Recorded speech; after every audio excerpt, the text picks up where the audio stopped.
Hi guys! So for today's video, tayo ay mag-home quarantine glam. Medyo mainit. I'm gonna tie my hair. So without further ado, let's start. Naglagay na ako ng skincare, and that is the Aloe Vera oil. This is something I cannot get enough of, you guys. Pinakita ko na sa ito 2 videos ago. Tapos, ayan na lang ang natitira at kinakabahan na ako dahil hindi ko alam kung umorder ako makaka-deliver ang Aloe Vera dahil nga sa quarantine. Next I'm going to do is primer, and this is from Maybelline, yung Baby Skin. My God, ang tagal ko nang hindi naggamit Itechiwa, so I'm gonna use it today.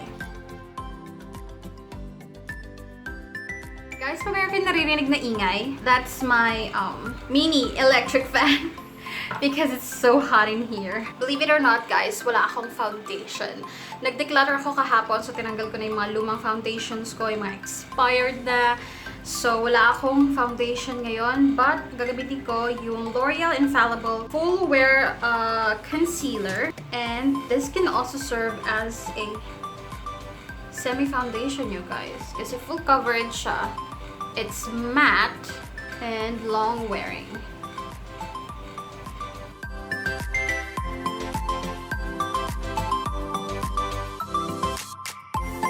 Diba? Pasok na pasok bilang foundation.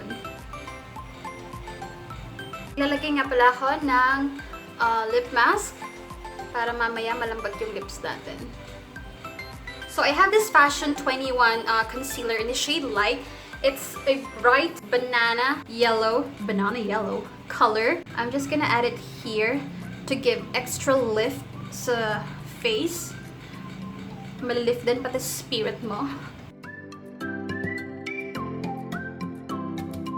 Contour Caroline contour stick.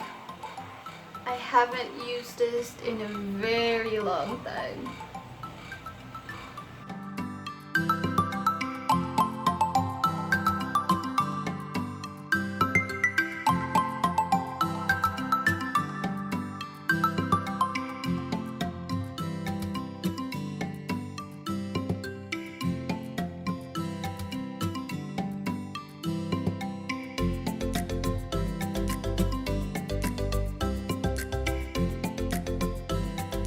Face, a detail makeover loose powder in a shade Light. Gamit din ako ng fluffy brush. And then I'm just gonna lightly set everything.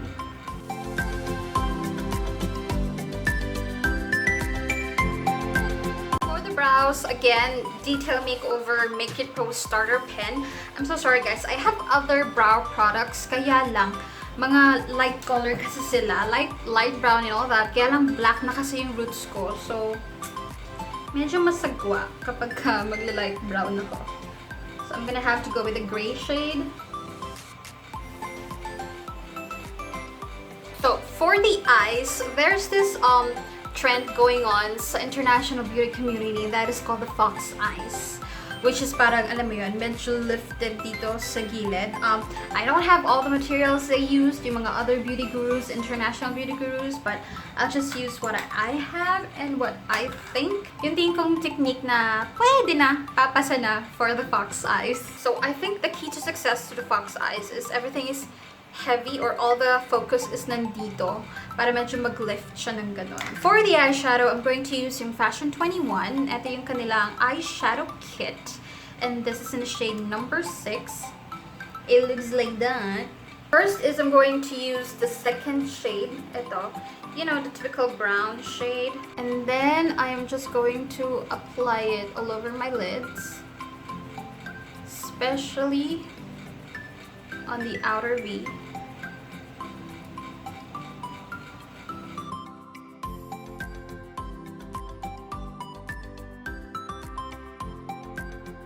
I'm going to get a pencil brush, and then kukunin ko tong pinaka dark brown shade, and then I'm just going to focus the outer V.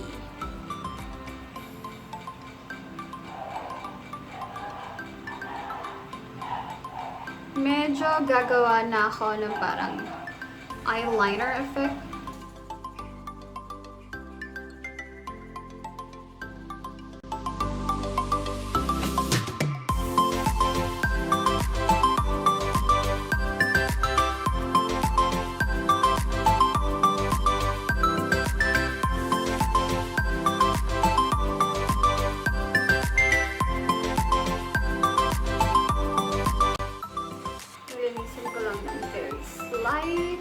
has to look really sharp. So I'm going to use an eyeliner. This is from Detail Makeover Liquid Eyeliner in Extra Black. And I will focus yung parang cat eye just over here.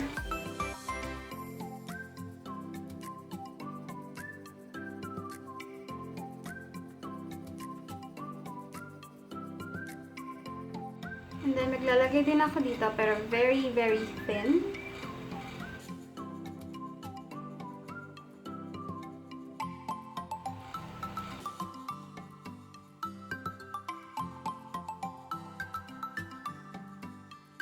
Going to clean it.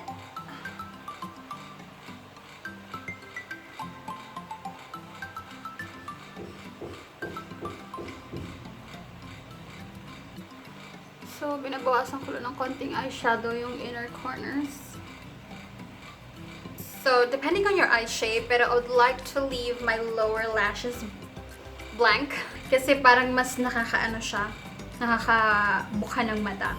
And, dahil quarantine glam tayo, wala akong false lashes. Ubus na yung stock ko and I wasn't able to buy new lashes. Kasi for the past few months, naka-ano ka, diba, lash extensions. And ngayon, na-quarantine din.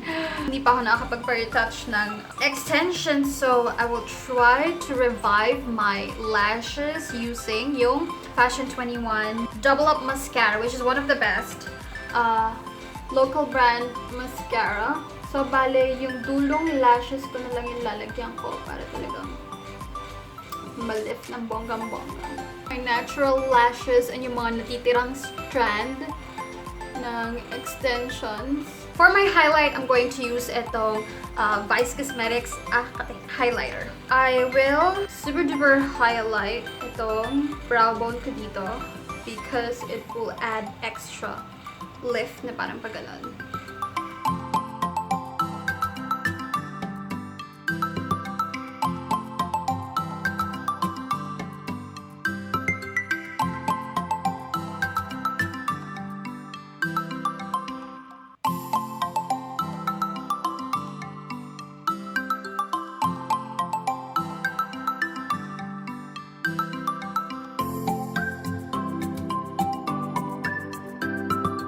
Blush. I haven't used this on my channel, but I've had this like forever. And these are from FS Cosmetics. Ito yung kanila, yung Filipiniana chic mousse nila. Alam mo, I love the concept na Filipiniana and you know, ang ganda ng packaging, but it's ang lalapit ng mga shades. See? Pag tiningnan mo, parang iisa lang yung kulay nila. Itong kapistahan, para siyang merong little gold specks. So, it's really pang fiesta. and it's the peach color. Etong isang shade, which is yung kasal. Ito naman yung parang medyo ma-pinky side. And also has a little bit, if I'm not mistaken, tiny bit of shimmer. And then, ito namang isa is kaarawan. Ito yung matte orangey shade. So, I would like to go for kasal, which is yung ma-pink. I'm just gonna get few and then warm it up at the back of my hand. And then for this look, I wanna focus it not here, pero para maiba dito sa outer. Ayan o.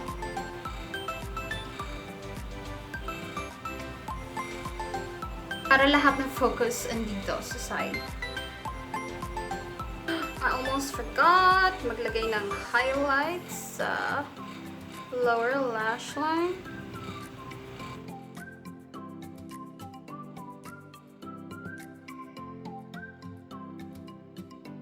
So for the lips, I'm going to use something I haven't used in a while, pero it became my favorite before. I'm just contour my lips muna. I'm using yung eyebrow product na ginamit ko for today.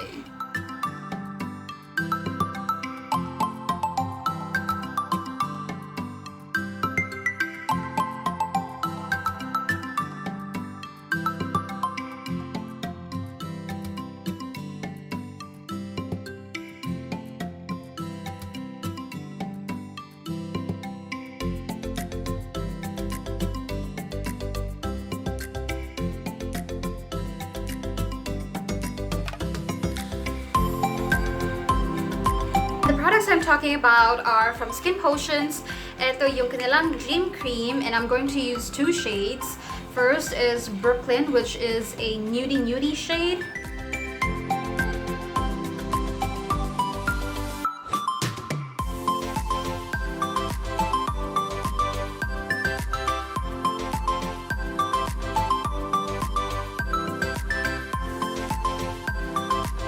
After that, I'm going to use yung Louise.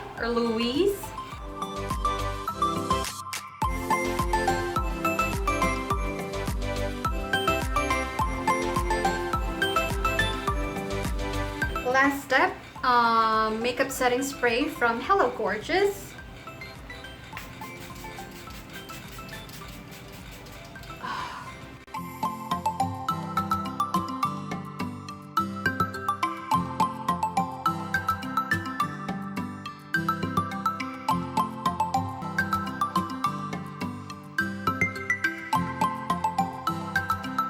Alright guys, that's it for today's video. Thank you so much for joining me, and I hate my hair today.